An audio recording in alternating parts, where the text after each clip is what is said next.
లోపల కూడా ఉంటుంది అలాగా. అదొక్కటే.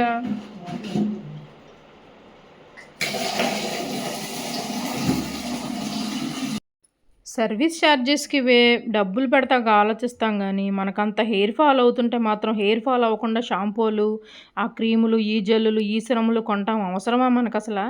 నేను ఇదంతా ఎందుకు చెప్తున్నానంటే, నేను మా వారికి ఎప్పటి నుంచో గీజరు సర్వీస్ చేపిద్దామండి అని చెప్పి ఎప్పటి నుంచో చెప్తున్నా. 21లో కొన్నామండి గీజరు ఏవో స్మిత్ది. దాని వర్క్ బాగానే ఉంది, కానీ నాకు చాలా హెయిర్ ఫాల్ అవుతుంది. నేను చెప్తున్నాను, ఎందుకంటే నాకు అంత తొందరగా, అంటే కొంతమంది బాత్రూంలో జుట్టు ఇలా పట్టుకుంటే ఊడుతుంది అంటారు కదా, నాకు అలా ఏం ఉండదు. అలా నా జుట్టు ఎంత ఒత్తుగా ఉంటుందో నా ఫ్రెండ్స్ అండ్ ఫ్యామిలీకి తెలుసు. అలాంటిది నా జుట్టు ఎంత హెయిర్ ఫాల్ అయిందంటే నాకు చాలా తేడా తెలిసింది. ఎప్పటి నుంచో చెప్తున్నా, ఇలా శుద్ధ పట్టేసిద్దంటండి. నేను ఆల్రెడీ యూట్యూబ్లో ఎవరో వీడియో పెడితే చూశాను, ఇలాగ లోపలంతా పట్టేస్తుందంట. శుద్ధ వాటర్గానే కాదు, మంచినీళ్ళు ఉన్నా కూడా మరి నాచులాగా పడుతుందేమో నాకు తెలియదు, కానీ ఎప్పటి నుంచో చెప్తుంటే ఈ 4 ఇయర్స్లో అయినా ఇప్పుడు ఈ వీక్లో కంప్లైంట్ ఇస్తే వచ్చారనమాట. నేను అది క్లీన్ చేయించుకున్నా. ఇచ్చిందైతే వేరే దానికి, 2 బాత్రూంలో గీజర్లు ఉంటాయి కదా, ఇంకోటి ఎర్త్ వస్తుంది ట్యాప్లకి అని చెప్పి కంప్లైంట్ ఇస్తే నేను అది తీసి క్లీన్ చేయించుకున్నాను అనమాట. అతను అది చూడంగానే, మేడం మీరు ఇన్ని రోజుల నుంచి శుద్ధ వాటర్తో స్నానం చేస్తున్నారు, మీకు చాలా హెయిర్ ఫాల్ అయిపోయిందంటే, ఆల్రెడీ అవ్వడం ఏంటండి, ఆల్రెడీ నా జుట్టు చాలా ఊడిపోయింది, కింద బల్లి తోకలాగా తయారైందనమాట నా జుట్టు ఎంత బాగుంటుందో మా ఫ్రెండ్స్ అందరికీ తెలుసు, నా ఫ్యామిలీకి తెలుసు. అలాంటిది ఈ హెయిర్ ఫాల్ అవ్వడం వల్ల నేను ఎంత డిప్రెషన్ అయిపోతున్నానో.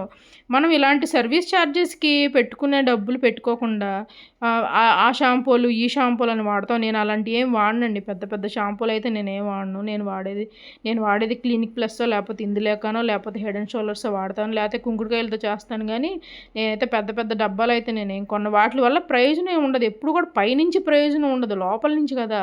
ఈ శుద్ధ అంటే మనం తలస్నానం చేసా కూడా ఆ డస్ట్ పార్టికల్స్ మనకు కనిపించని చిన్నగా ఉంటాయి కదా, అవి మన హెయిర్లో స్కాల్ఫ్ మీద ఉండిపోయిద్ది.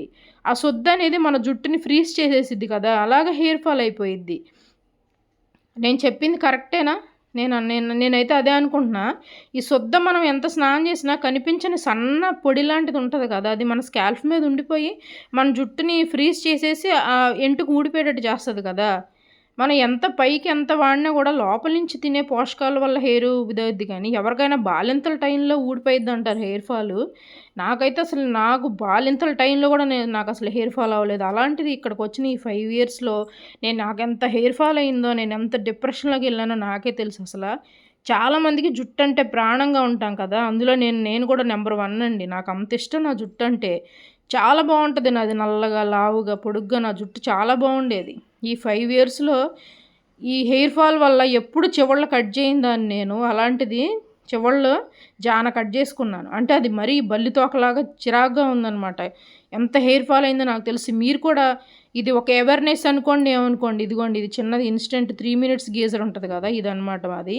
అసలు అతను అలా ఏదో సర్ఫ్ లాంటిది ఒకటి వేసి బకెట్ నిండా నీళ్లు పట్టి ఆ కాయిల్, ఆ ట్యాంకు కడిగారనమాట. మీకు లాస్ట్లో చూపిస్తాను. ప్లీజ్ అండి, మీ గీజర్లు కూడా మీరు కనీసం 1 ఇయర్కో 2 ఇయర్స్కో ఈ వీడియో చూసాకైనా మీరు దాన్ని కనీసం 1 ఇయర్కి ఒకసారన్నా చేయించుకోండి. నేను మా వారికి, ఈ మగవాళ్ళకి మనం ఏదైనా చెప్తే ఎందుకు అర్థం కాదో నాకు తెలియదు. ఆడవాళ్ళు ఏదైనా మంచిగా చెప్తారని వీళ్ళకి ఎందుకు రాదో ఆలోచన నాకు ఒక్కసారి కూడా అర్థం కాదు.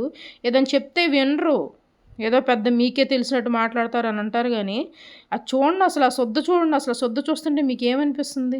ఈ శుద్ధతోటే కదా మనం ఇన్నాళ్ళు స్నానం చేసిన. అసలు ఆ టెక్నీషియన్ కూడా అదే అన్నారు చూడంగానే, మేడం మీరు ఇన్ని రోజుల నుంచి శుద్ధతో స్నానం చేస్తున్నారు మేడం, మీ ఫ్యామిలీ మొత్తానికి hair fall already hair fall అయిపోయిందండి, అవ్వడం ఏంటి, ఎప్పటి నుంచో చెప్తున్నాను నేను ఇలా కంప్లైంట్ పెట్టమని అని అన్నా నేను. అతను మొత్తం తీసి దాన్ని పీకి ఆ ట్యాంకులో ఉన్నది, ఆ ట్యాంక్ నిండా నీళ్లు పోస్తే ఆ చుట్టూ ఉన్న ఆ సర్ఫ్ లాంటిది వాటర్ ఉంది కదా, ఆ లిక్విడ్ దాంట్లో పోస్తే అదంతా ఊడి బకెట్లో పడింది. ఆ కాయిల్ కూడా మొత్తం పట్టేసిందండి శుద్ధ. ప్లీజ్ అండి, మీకు కూడా ఇలాంటిది ఏదన్నా ప్రాబ్లం హెయిర్ ఫాల్ అవుతుందంటే షాంపూలు మార్చడం, డబ్బాలు కొనడం, ఖరీదైన కొనడం కాకుండా ఇలాంటి ఏదైనా ప్రాబ్లమ్స్ ఉంటే ముందు ఈ సార్ట్అవుట్ చేసుకోండి. ఈ సార్ట్అవుట్ చేసుకున్న తర్వాత మనం మిగతా వాటికి వెళ్ళొచ్చు. అసలు చూడండి, ఇది మనం బయటికి ఎంత ఖర్చు పెట్టడానికన్నా ఆలోచించం, కానీ ఇంట్లో ఉన్న వస్తువులకి సర్వీసులు చేయడానికి ఎందుకండి ఆలోచించడం?